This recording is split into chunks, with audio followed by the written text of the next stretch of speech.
Mana biz ikkinchi yana milletlik Fales degan bir odam haqida gapirib o'tamiz. Bu ham miloddan avvalgi 625-547 yillar o'tgan ekan. Mana milletlik Fales o'z zamonasida 7 donishmandning biri bo'lgan. Aytishlaricha Fales shu 7 donishmandning ichida yetakchisi bo'lgan ekan. U birinchilardan bo'lib tabiat haqida fikr yuritgan. Quyosh tutilishi uning oy bilan to'silishi tufayli yuz berishini birinchi bo'lib Fales anglagan.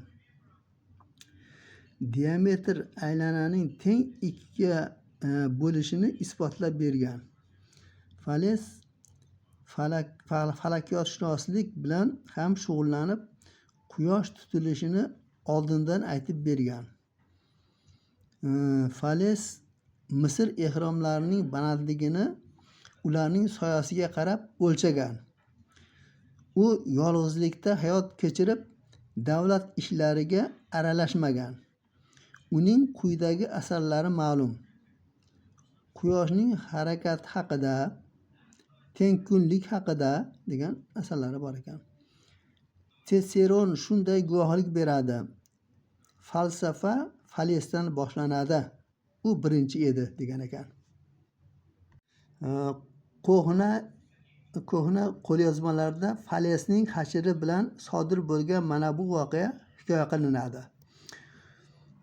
Ustiga bir necha qop tuz ortilgan hashir daryoni kechib o'tayotganda bexosdan toyib ketadi. Natijada ivigan qoplardagi tuz erib, hashirning yuki yengillashib qoladi. Shundan so'ng hashir daryodan kechib o'tayotganida har safar atayin suvga bir sho'ng'ib olishni odat qiladi. Nihoyat Fales hashirning bu nayrangini sezib qolib, uning ustiga yung solingan qoplarni ortishni buyuradi. Hashir noiloj ayyorlikdan voz kechib, odatni tark etishga majbur bo'ladi, deyapti. Endi Falesning hikmatlaridan aytyapti. Fales shunday deb yozadi. Hamma narsaning ibtidosi suvdir. Endi suvdan hayot boshlanishi haqida aytyapti. Yana biri, Tangri hamma narsadan ko'hnaroqdir. Chunki u yaratilmagan. Endi Allohning yagonaligi haqida aytyapti. Keyin yer suvda suzadi. Chunki suv bu hayot bilan suzadi demoqchi bo'lyapti. Keyin Xudoning na ibtidosi, na intihosi bor. U koinotning tafakkuri. Koinot jonli va ayni damda ilohiyotga to'liqdir. Ya'ni deshasiga aytganda Alloh taolaga Qur'oni Karimda yozilganda avvalam, oxiram Allohnigini aytmoqchi bo'lyapti. Endi mana buni hikmatlaridan eng go'zal narsa nima? Odam. Chunki u Tangrining mahsulidir, deyapti. Keyingisi, eng tez narsa nima? Aql. U hamma narsani ortda qoldiradi. Hammadan donoroq narsa-chi? Vaqt. Chunki yolg'iz vaqtgina hamma narsani oydinlashtiradi. Hamma uchun eng umumiy narsa nima? Umid. Chunki u hech vaqosi yo'qlarda ham mavjuddir.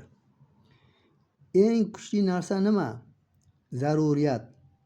Chunki u hamma narsaning ustidan hukmronlik qiladi. Eng haqiqiy narsa nima? O'zini anglash. Eng oson narsa-chi? O'zgalarga maslahat berish. Kimni baxti sanash mumkin? Kimni baxtli sanash mumkin? Jismoniy sog'lom, ruhiy xotirjam hamda iste'dodini o'stira olgan kishilarni, shu kishilar baxtli hisoblanar ekan. Baxtsizlikka dosh berishning oson yo'li nima? g'animlarning sendanda yomon ahvolga tushib qolganiga guvoh bo'lish.